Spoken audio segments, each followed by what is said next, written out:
सिर्फ रिवीजन का कार्यक्रम है, यानी विशेष गहन पुनरीक्षण जो हमारी मतदाता सूची का जो होना है, जिसके बारे में आप लोगों को अखबारों के माध्यम से और न्यूज़ के माध्यम से जानकारी मिली होगी। तो इसके संबंध में जैसा कि हम लोग को भारत निर्वाचन आयोग से एवं सीओ बिहार के कार्यालय से निर्देश प्राप्त था, तो उसी संदर्भ में आज की ये प्रेस कॉन्फ्रेंस आयोजित की गई है। और हम लोग जो भी इस पूरी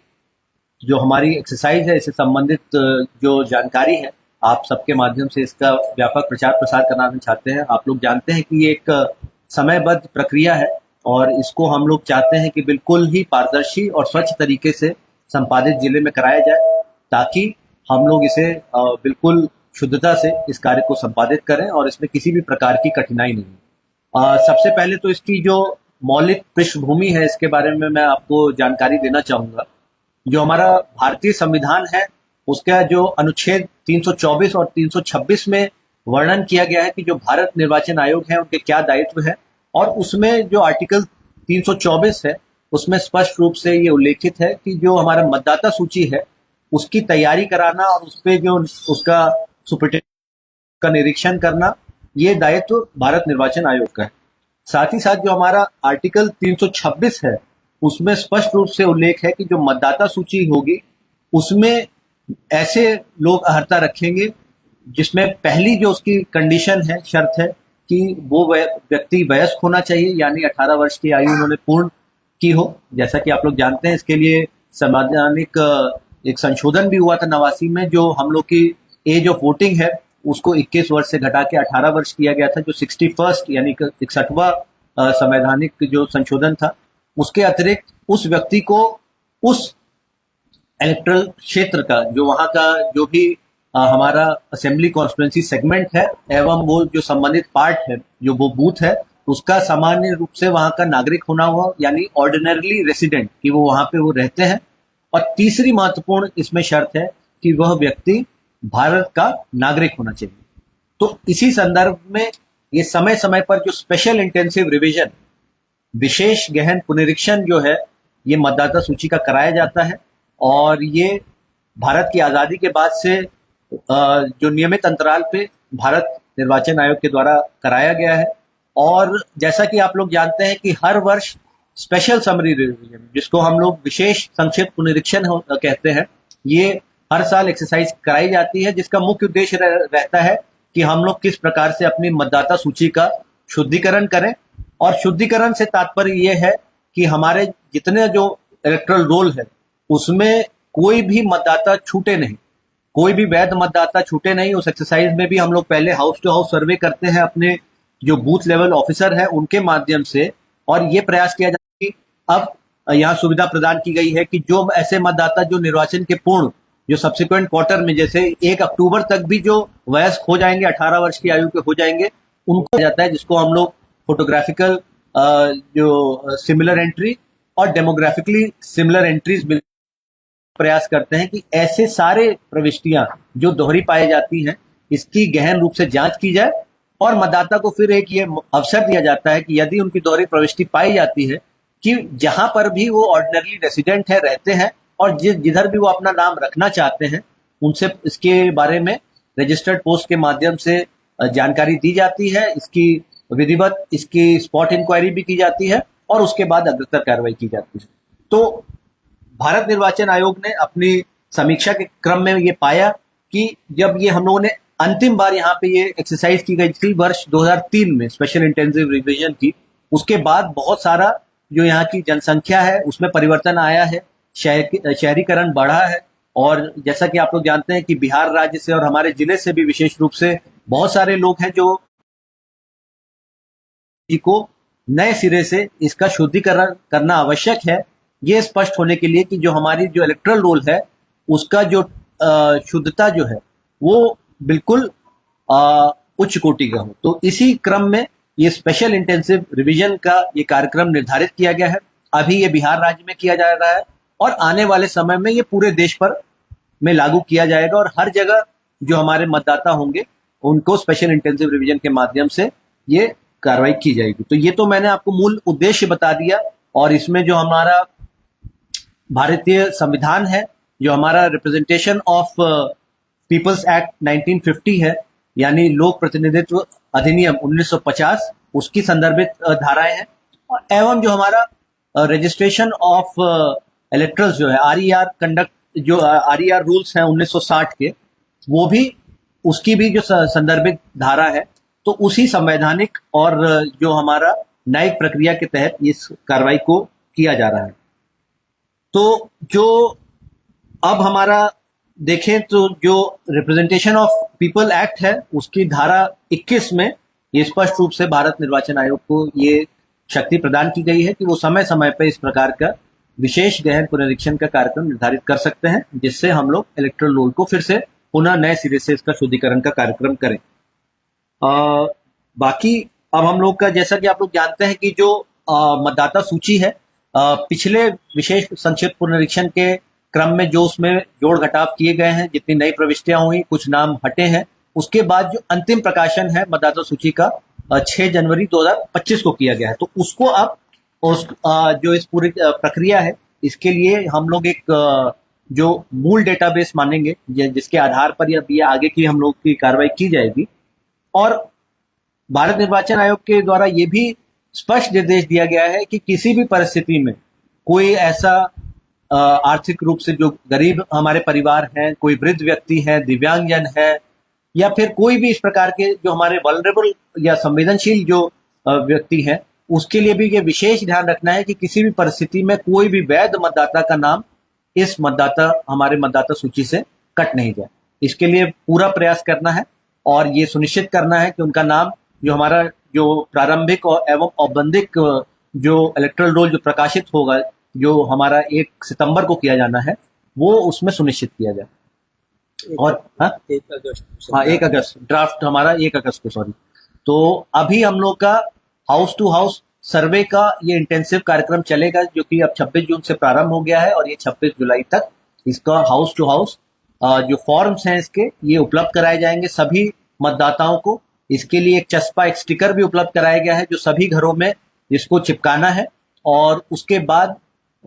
जो ये फॉर्म है, ये सभी वोटर्स को उपलब्ध कराया जाना है। इसकी प्रिंटिंग का भी कार्य लगातार किया जा रहा है। अभी हम लोग का लगभग 74% मतदाताओं के लिए ये फॉर्म हम लोग का प्रिंट हो गया है और हम लोग अपने जो ईआरओ हैं एवं बीएलओ हैं, उनके हर घर जाके बीएलओ इस फॉर्म को बांटेंगे। इस एन्यूमरेशन फॉर्म को जो संबंधित मतदाता है उनको भरना है। उसके साथ कुछ वैध दस्तावेज हैं जो उन्हें उपलब्ध कराने हैं, जिसको वो अटैच करके वापस लौटाएंगे। इसके लिए एक जो ऐप है वो भी विकसित की जा रही है, ईसीआई नेट की ऐप है। उसके माध्यम से भी कोई मतदाता जो कि यहाँ पे अभी नहीं रह रहे हैं और फिजिकल हार्ड कॉपी नहीं दे सकते हैं, तो उस ऐप के माध्यम से भी अपना जो एन्यूमरेशन फॉर्म है एवं संबंधित जो दस्तावेज हैं, जो एनेक्सर सी और डी, जिसके बारे में अभी मैं विस्तृत जानकारी दूंगा, तो उसके माध्यम से वो सारा अपना डेटा उपलब्ध करा सकते हैं बीएलओ को, ताकि उनका नाम यहाँ पे इलेक्टोरल रोल में आ जाए। साथ ही साथ मैं आपको ये भी बताना चाहूंगा कि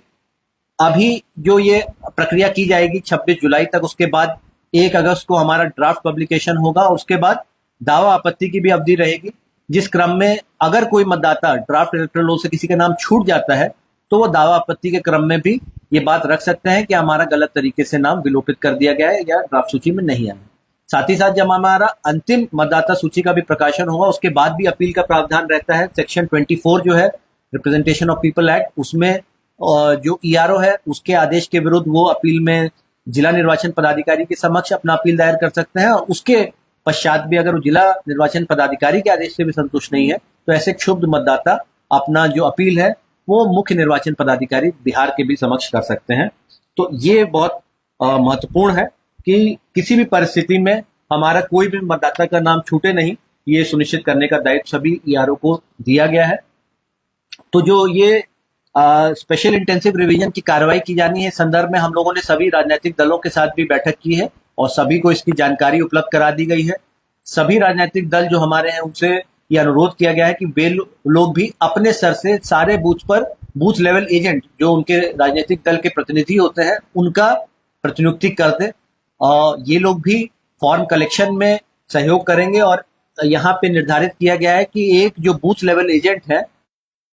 50 फॉर्म भी लाके प्रतिदिन बीएलओ को उपलब्ध करा सकते हैं, तो उनका भी सहयोग लिया जाएगा इस कार्रवाई में। साथ ही साथ जो हमारे बीएलओ है उनके साथ भी हम लोग जो हमारे जीविका कैडर है, साथ में हमारे जो विकास मित्र हैं और अन्य पंचायत स्तरीय कर्मी, उनको भी सहयोगी के रूप में, वॉलंटियर्स के रूप में लगाया जाएगा, ताकि इस जो बृहद कार्यक्रम है इसको हम लोग ससमय इसको संपादित कर सकें। साथ ही साथ सरकार के द्वारा निर्णय लिया गया है कि चूंकि अभी इलेक्शन के समय जो भी यहाँ पे संबंधित पदाधिकारी होते हैं, जिला निर्वाचन पदाधिकारी हो, ईआरओ, एईआरओ एवं बीएलओ, वे जो भारत निर्वाचन आयोग होते हैं उसके में प्रतिनियुक्ति पर माने जाते हैं। सेक्शन जो 13 ए है लोक प्रतिनिधित्व अधिनियम का, उसके तहत तो ये डेपुटेशन के तहत उनको इस कार्य को सर्वोच्च प्राथमिकता देते हुए करना है, समयबद्ध तरीके से करना है, गुणवत्तापूर्वक करना है। और साथ ही साथ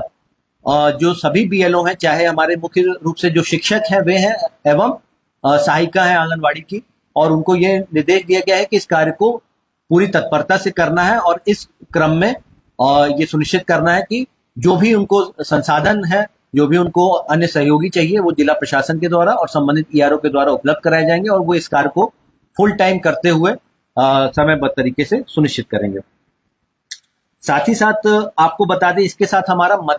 मतदान केंद्र जो है उसका भी युक्तिकरण कार्यक्रम साथ में चल रहा है इसी अवधि में, जो हमारा 26 जून से 26 जुलाई के बीच में। और इस बार भारत निर्वाचन आयोग ने जो निर्देश दिए हैं कि जो हमारे ऐसे मतदान केंद्र जहां पे 1200 से अधिक मतदाता हैं, उनको हमें विभाजित करना है 2 मतदान केंद्रों में, ताकि जो हमारे मतदाता हो उनको सुविधा हो। जैसा कि पाया गया कि जो बड़े हमारे मतदान केंद्र होते हैं, जहाँ पे मतदान का प्रतिशत भी अच्छा होता है, तो वहां पे लंबी कतार होने के कारण कई बार कुछ जो हमारे मतदाता होते हैं वे मतदान केंद्र में आने में असमर्थ होता है, या फिर उनको उस लंबे इंतजार की वजह से वो अपने मताधिकार का प्रयोग नहीं करते हैं। तो इसी दिशा में भारत निर्वाचन आयोग ने निर्देश दिया है कि ये युक्तिकरण का कार्यक्रम भी कराया जाना है। हर एक जो हमारे मतदान केंद्र है उसका भौतिक सत्यापन भी किया जा रहा है। वहां पर जो मूलभूत सुविधाएं उपलब्ध करानी है उनको भी सुनिश्चित कराते हुए, और ये देखना है कि कोई भी हमारा मतदान केंद्र 2 किलोमीटर की परिधि के बाहर नहीं हो मतदाता से, कोई भी ऐसा मतदान केंद्र नहीं हो जहां पे किसी भी मतदाता को वहां पहुंचने में किसी प्रकार की कठिनाई हो, या वो भवन परित्यक्त हो गया हो। साथ ही साथ हम लोग को 2553 अभी हमारे मतदान केंद्र हैं, ऐसे 617 अतिरिक्त मतदान केंद्र चिन्हित किए गए हैं जहां पे हम लोग को 1200 से अधिक मतदाता है। इस कड़ी में भी ये सुनिश्चित करना है कि किसी भी परिस्थिति में कोई परिवार 2 मतदान केंद्रों में विभाजित नहीं हो जाए। तो एक परिवार के जितने भी मतदाता हैं वे एक ही मतदान केंद्र में उनका मतदान केंद्र निर्धारित हो। इसके लिए आवश्यक जो निर्देश हैं वो ईआरओस को और एईआरओ को दिए गए हैं, तो ये सुनिश्चित करना है। और इसी संदर्भ में आज हम लोग का ड्राफ्ट जो उसका मतदान केंद्रों का प्रकाशन किया जाएगा, जो हमारे 2553 बूथ है। और इसके साथ ही साथ आज हम लोग राजनीतिक दलों के साथ भी बैठक है, और उसी क्रम में उनको भी इसके बारे में जानकारी दी जाएगी और उनसे फीडबैक एवं सुझाव प्राप्त किए जाएंगे। तो हम लोग को जो भी कहीं अगर शिकायत मिलती है कि ये मतदान केंद्र में ये कमी है, या फिर कहीं पर कोई नया भवन बन गया है जो कि ज्यादा सुविधाजनक है, तो उस पर भी हम लोग जांच कराते हैं और इसी की जाएगी। तो इसके बाद जो हमारा जो कंट्रोल टेबल होता है उसका अद्यतीकरण किया जाएगा। जब 26 जुलाई तक ये काम पूरा हो जाएगा तो ये एईआरओ के स्तर से और उसके हिसाब से वहां पे जो पार्ट्स हैं वो क्रिएट किए जाएंगे। अब मैं आपको जो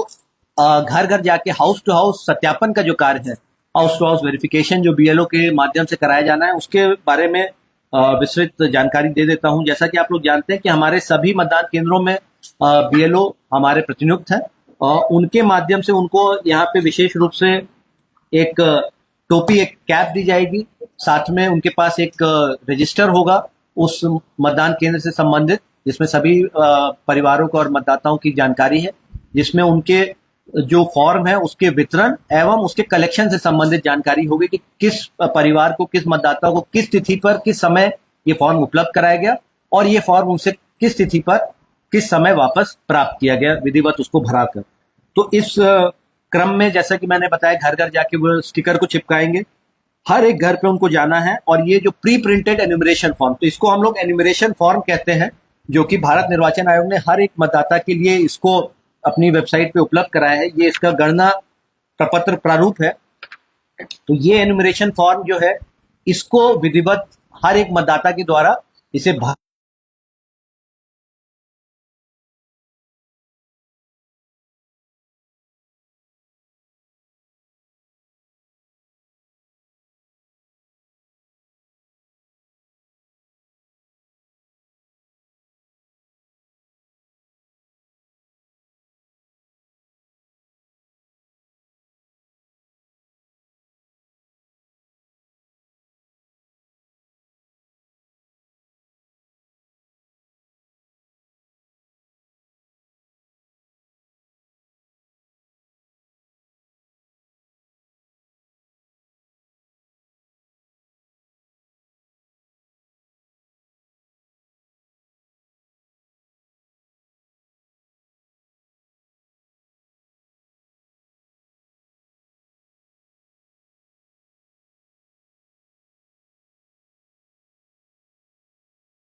एप्लीकेशन है उसके माध्यम से इनको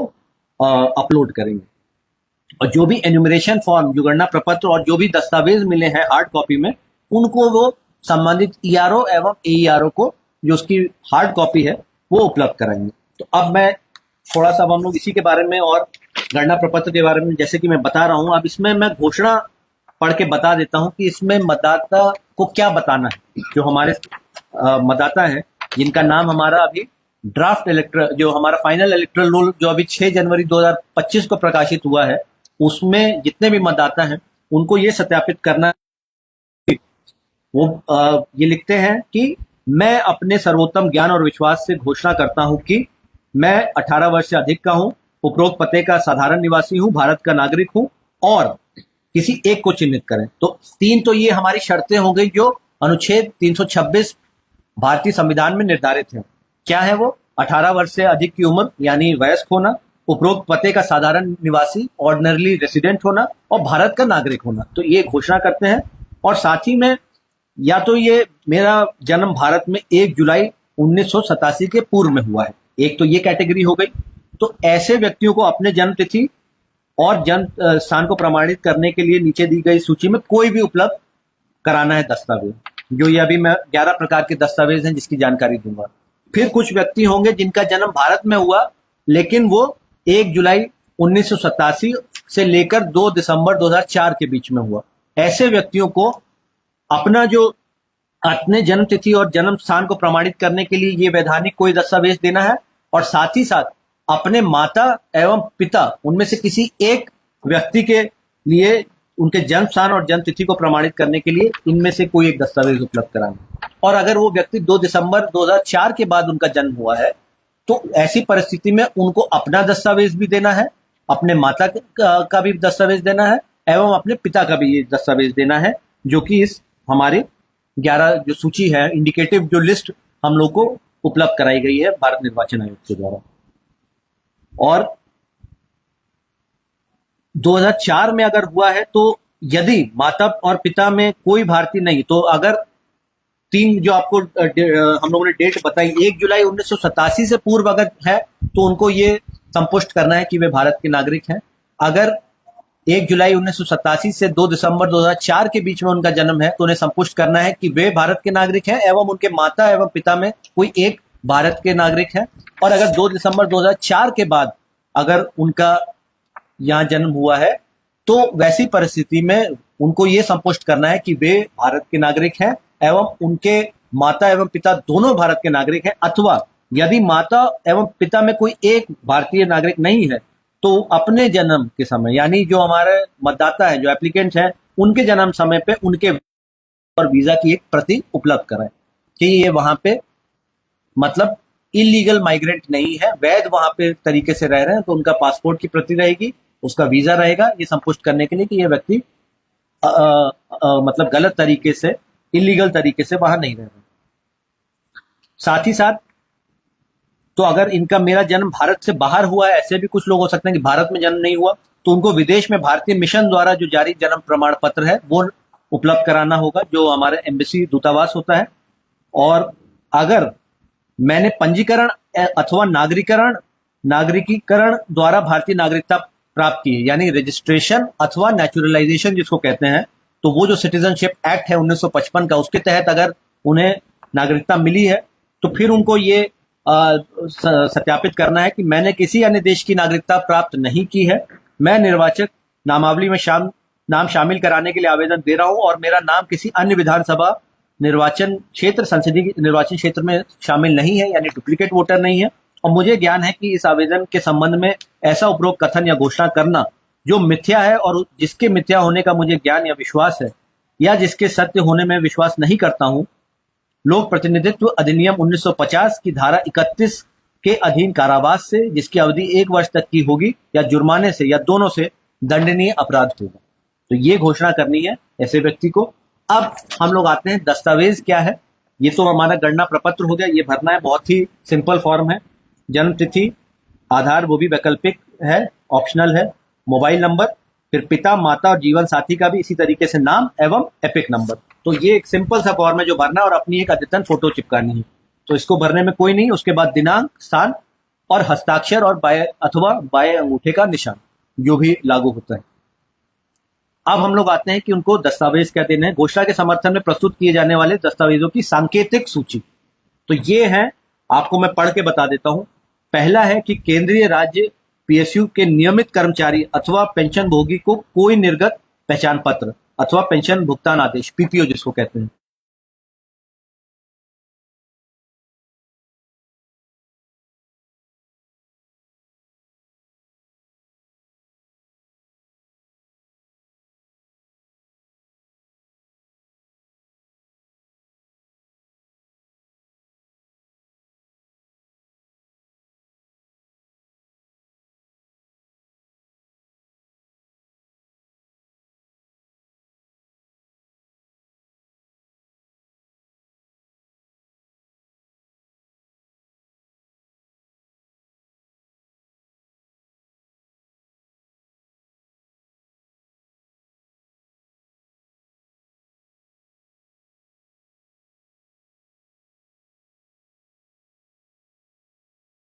प्रमाण पत्र या भूमि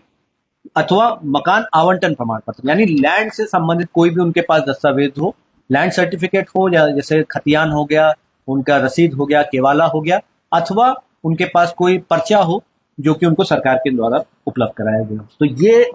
दूसरी मैं महत्वपूर्ण आपको एक जानकारी देना चाहूंगा कि चूंकि ये जो प्रक्रिया है ये 2003 में की गई थी, तो 2003 में ऐसे जितने भी मतदाता जिनका नाम 2003 की वोटर लिस्ट में था, वैसे वोटर को इनमें से कोई भी दस्तावेज उपलब्ध कराने की बाध्यता नहीं। उनका नाम उस वोटर लिस्ट में था, that is sufficient proof that they are electors, they are citizens of India and they need not produce any other document to prove their citizenship or to establish themselves to be considered for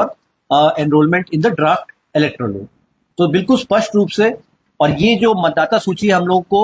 उपलब्ध हो गई है, इसका हम लोग link भी सभी ARO, BLO के माध्यम से शेयर करेंगे। उसकी पीडीएफ कॉपी है, तो जितने भी मतदाता हैं और हमारे बीएलओ उसको सर्च करके चेक कर सकते हैं कि यस, ये मतदाता 2003 में इनका नाम मतदाता सूची में था। इसके अलावा उनको कोई भी मतदाता से संबंधित, उनको कोई नागरिकता से संबंधित कोई दस्तावेज उपलब्ध नहीं कराना। वो सिर्फ ये एन्यूमरेशन फॉर्म भरेंगे और उस मतदाता सूची का, यानी इलेक्टोरल रोल का एक सर्टिफाइड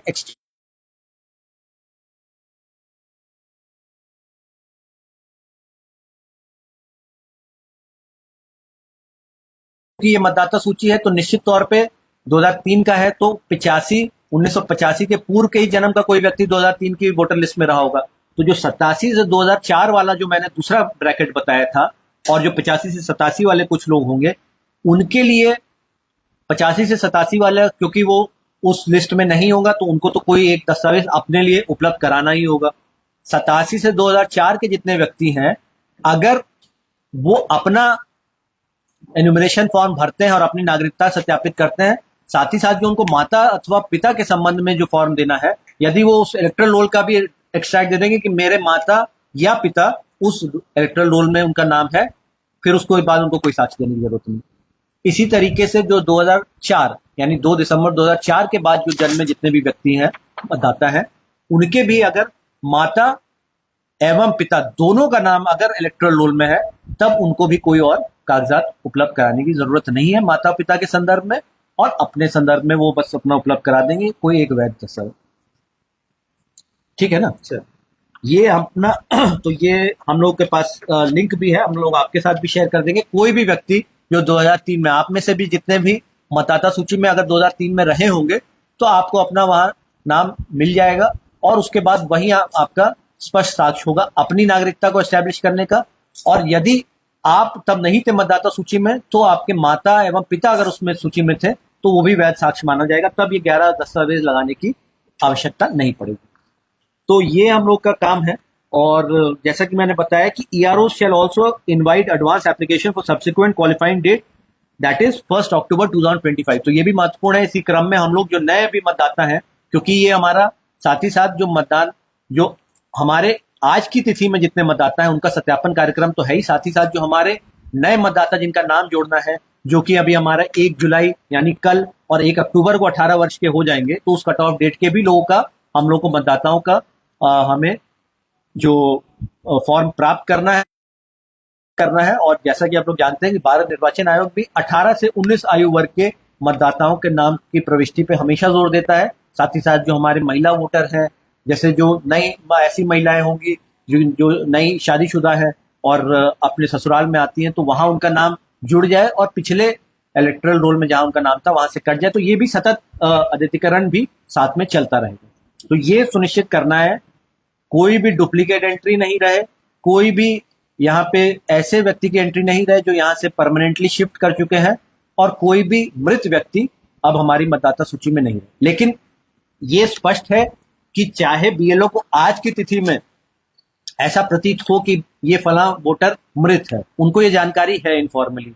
उनको जानकारी है कि ये परिवार यहाँ नहीं रहता है, उनको जानकारी है कि ये डुप्लीकेट वोटर है, इनका नाम तो सीतामढ़ी में भी है और यहाँ गांव में भी है, लेकिन उनको इस जानकारी का प्रयोग नहीं करना है। उनको एन्यूमरेशन फॉर्म जो है हर एक मतदाता को देना है। There is going to be no presumption कि ये मृत हैं, ये पलायित हैं।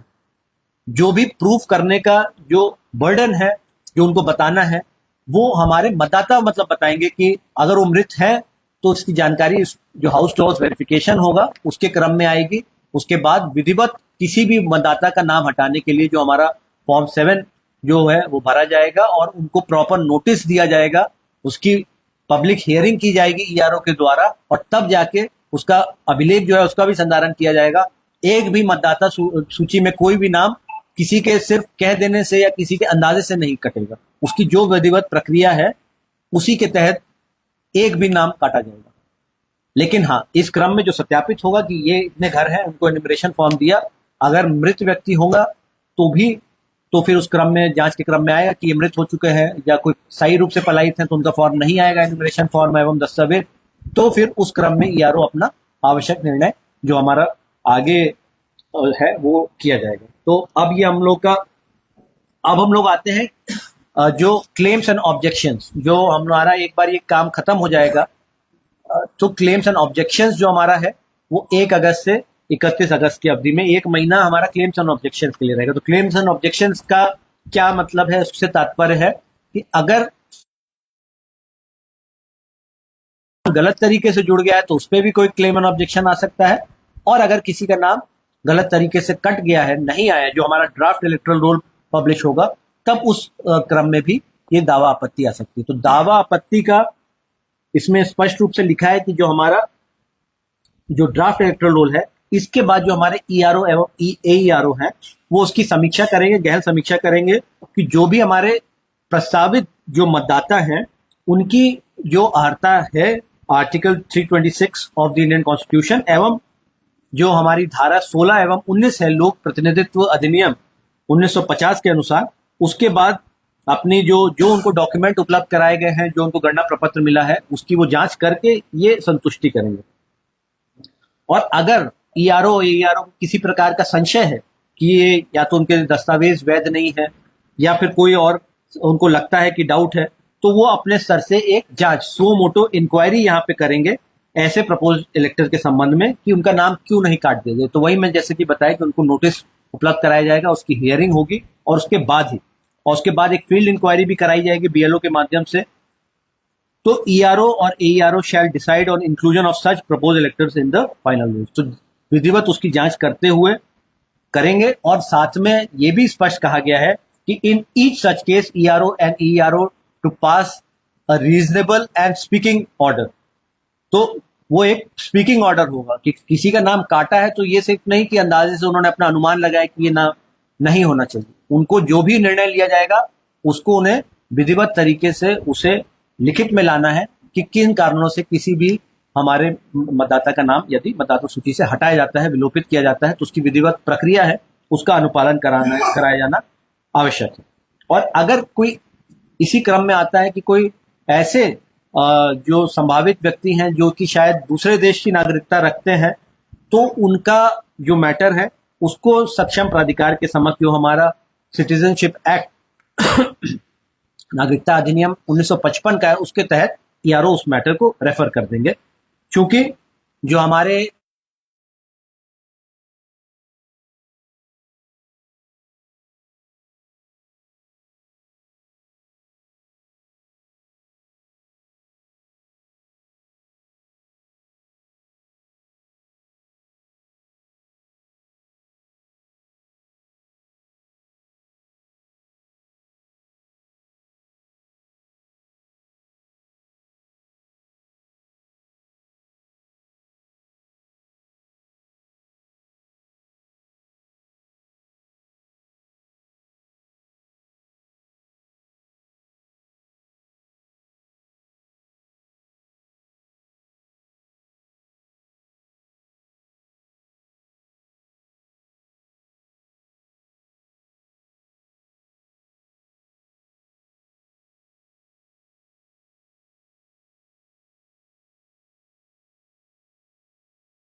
है कि अगर 1000 मतदाता हैं तो हम मान के चल सकते हैं कि औसतन 250 से 300 हमारे घर होंगे जो प्रति बीएलओ को उनको कवर करना है। तो चूंकि उनको इस कार्य में फुल टाइम एंगेज किया गया है, तो हम लोग आशा करते हैं कि हम लोग अगले 2 से 3 दिनों में 100% सभी फॉर्म्स हर जगह, हर एक परिवार, हर एक मतदाता को उपलब्ध करा देंगे। साथ ही साथ हम लोग एक हेल्पलाइन भी, जो हम लोग का कंट्रोल रूम का है, वो भी एक्टिवेटेड रखेंगे, ताकि अगर किसी मतदाता से या कहीं किसी क्षेत्र से शिकायत आती है कि हमारे है या किसी क्षेत्र विशेष को, टोला विशेष को छोड़ दिया है जानबूझ करके या फिर भूलवश, तो उसकी भी हम लोग पल पल जानकारी लेते रहेंगे। और हम लोग अपने गूगल शीट के माध्यम से भी उसको सतत उसका अनुश्रवण कर रहे हैं कि हर जगह प्रिंटेड फॉर्म पहुंच जाए और हर घर तक उसको उपलब्ध करा दिया जाए। और कहीं पर भी अगर लापरवाही पाई गई, जो हमारे बीएलओ के स्तर से, एईआरओ के स्तर से, ईआरओ के स्तर से, तो उसमें स्पष्ट जो हमारा सेक्शन 32 है रिप्रेजेंटेशन ऑफ पीपल एक्ट का, उसमें कड़ी कानूनी कार्रवाई भी संबंधित जो कर्मी, जो मतदाता सूची के संदर्भ में जितने भी हमारे डिप्यूटेड जो कर्मी हैं, अगर वो कोई भी लापरवाही करते हैं तो उनको कड़ी कार्रवाई का भी प्रावधान है। और इसीलिए हम लोग सभी अपने जो ईआरओ हैं, एईआरओ, वो भी लगातार प्रशिक्षण दे रहे हैं। हम लोग भी क्षेत्र भ्रमण कर रहे हैं। हम लोग सभी से अनुरोध कर रहे हैं कि इस कार्य को पूरी गंभीरता से करना है और पूरी तत्परता से करना है, पारदर्शिता से करना है। इसमें किसी भी प्रकार की कोई शिकायत की गुंजाइश नहीं है, इसमें किसी भी प्रकार की कोई भी लापरवाही या शिथिलता की गुंजाइश नहीं है। इस कार्य को पूरी तत्परता से करना है, ये एक संवैधानिक दायित्व है और इसमें लापरवाही करने वालों पर कड़ी कार्रवाई की जाएगी। तो इस कार्य को जब हम लोग का क्लेम्स एंड ऑब्जेक्शंस का, मैं आपको एक बार जो इसका शेड्यूल है फिर से आपको समरी बता देता हूं। तो हम लोग का एक समरी के लिए कि हमारा 25 जून से लेकर 26 जुलाई, तो इस अवधि में हमारा जो ईआरओस का प्री प्रिंटेड जो एन्यूमरेशन फॉर्म, गणना प्रपत्र है, उसको प्रिंट करने के बाद जो बीएलओ को बांटना है घर घर जाके, और उसके बाद एन्यूमरेशन फॉर्म भरा के जो भी संबंधित दस्तावेज है उसके साथ प्राप्त भी करना है और बीएलओ ऐप के माध्यम से उसको अपलोड भी करना है। तो ये भी मैं आपको बता देता हूँ कि बीएलओ यहाँ पे उनको ये एक क्यूआर कोड भी उपलब्ध कराया गया है गणना प्रपत्र पे, तो उसको जब स्कैन करेंगे तो उस मतदाता के संबंध में उसका पेज खुल जाएगा और फिर वो उस पेज की फोटो लेके उसको स्कैन करके अपलोड कर सकते हैं। तो ये साथ ही साथ उनको कार्य करना है ताकि फिर वो आगे ईआरओ और ईआरओ के पास जाएगा। तो ये हमारा कार्य होगा। साथ ही जो हमारा 25 जून से 26 जुलाई, इसी अवधि में हमारा rationalisation, rearrangement of polling stations का भी काम होगा। जो 1200 से अधिक मतदाता वाले जितने भी मतदान केंद्र हैं उनको शिफ्ट किया जाएगा और उसका युक्तिकरण का कार्यक्रम संपादित किया जाएगा। तो ये आप समझ सकते हैं कि ये कॉन्करेंट एक्सरसाइज है, मतदान केंद्रों का युक्तिकरण और जो हमारा स्पेशल इंटेंसिव रिवीजन है, ये साथ में चलेगा। फिर 27 जुलाई 2025 से 31 जुलाई 2025 तक जो कंट्रोल टेबल है मतदान केंद्रों के संबंध में, उसको अपडेट किया जाएगा और एक ड्राफ्ट रोल जो है उसको तैयार किया जाएगा, जिसमें सारे लोग, ऐसे सारे मतदाता जिन्होंने अपना गणना प्रपत्र भर के वापस लौटाया है, उन सबका नाम उस ड्राफ्ट इलेक्टोरल रोल में आना है। और इस संबंध में मैं ये भी बताना चाहूंगा कि अगर यदि वो व्यक्ति एन्यूमरेशन फॉर्म भरता है, भले उसमें वो दस्तावेज नहीं भी लगाते हैं, उन सबका भी नाम ड्राफ्ट रोल में आएगा। उस पर जो भी निर्णय लेना है आगे वो ईआरओ के स्तर से, लेकिन ऐसे सारे मतदाता जिन्होंने अपना गणना प्रपत्र भर के वापस लौटाया है, उन सभी को ड्राफ्ट इलेक्टोरल रोल में उसको नाम की प्रविष्टि की जाएगी। फिर 1 अगस्त 2025 से 1 सितंबर 2025 की अवधि में जो हमारा दावा आपत्ति की अवधि है, इसके बारे में आपको बता दिया। और उसके बाद 25 सितंबर 2025 तक जो गणना प्रपत्र उपलब्ध कराए गए हाउस टू हाउस जो एन्यूमरेशन पीरियड में, इस पे निर्णय लिया जाना है। और साथ ही साथ जो दावा आपत्ति लिए आए हैं उस पर निर्णय लिया जाना है हमारे ईआरओस के द्वारा। तो ये भी साथ में करते रहे, ऐसा नहीं हो कि आखिरी तिथि पे ही जाके एकदम से सारे फॉर्म पे निर्णय लेना हो, क्योंकि हम लोग के बहुत मतलब औसतन एक असेंबली कॉन्स्टिट्यूंसी में 3 लाख से अधिक मतदाता है। तो ये बहुत एक बड़ा कार्य होगा और इसलिए इसको समय से गुणवत्तापूर्वक तरीके से सभी ईआरओस को करने का निर्देश है। फिर इसके बाद जो हमारा 27 सितंबर तक जो हेल्थ पैरामीटर्स हैं मतदाता सूची के, वो उस पर जांच की जाएगी और माननीय भारत निर्वाचन आयोग से अनुमति प्राप्त की जाएगी इसके अंतिम प्रकाशन के लिए। और साथ ही साथ जो डेटाबेस है वो अपडेट किया जाएगा और जो सप्लीमेंट्स जो है, जिसमें जितने भी नाम जुड़े, मतलब एक ड्राफ्ट रोल है और उसके बाद जितने भी नाम जुड़े या जितने भी नाम डिलीट हुए उसका जो सप्लीमेंट है उसके साथ में उसको प्रिंट करने के लिए भारत निर्वाचन आयोग से अनुमति प्राप्त की जाएगी। तो हेल्थ पैरामीटर जो इलेक्टोरल रोल के क्या होते हैं, हमारे ईपी रेशियो, कि भाई हमारे कितने जनसंख्या कितनी है और वहां पे उसके अनुपात में कितने मतदाता हैं। तो ये हमारा सामान्यतः 0.58 से लेके 0.661 के आसपास रहता है और ये हमें सुनिश्चित करना है कि जो हमारे वयस्क जितने भी मतदाता हैं उनका नाम हमारी मतदाता सूची में प्रविष्ट हो जाए। साथ ही साथ जो हमारा जेंडर रेशियो है, तो जितना हमारा जिले का जो सेक्स रेशियो है उसी के अनुपात में ये होना चाहिए, ताकि ये सुनिश्चित करने के लिए कि कोई भी महिला जो है वैध महिला मतदाता छूटे नहीं। इसी के साथ साथ जो हमारे दिव्यांग मतदाता हैं उनका भी नाम की प्रविष्टि हो। जितने भी हम लोग व्यक्तियों को निःशक्ता पेंशन दे रहे हैं उसी अनुपात में हमारे निःशक्त जो पेंशनधारी हैं उतने ही निःशक्त मतदाताओं को भी जोड़ा गया कि नहीं, ये देखना है। साथ ही साथ भारत निर्वाचन आयोग का ये भी स्पष्ट निर्देश है कि जो हमारे माननीय जो प्रतिनिधि होते हैं और अन्य ऐसे स्टार वोटर जो कि मतलब लोक सेवा के क्षेत्र में या फिर कला संस्कृति के क्षेत्र में, संगीत के क्षेत्र में या अलग क्षेत्रों में अच्छा काम करते हैं, तो ऐसे लोगों का भी नाम विशेष रूप से ध्यान रखना है कि उनका नाम कट नहीं जाए। तो उसकी भी एक बार जानकारी ले लेनी है। और इसके बाद 30 सितंबर 2025 को हमारी मतदाता सूची का अंतिम प्रकाशन होगा। तो ये जब अंतिम प्रकाशन हो जाएगा उसके बाद यदि अगर कोई मतदाता को लगता है कि उनका नाम गलत तरीके से डिलीट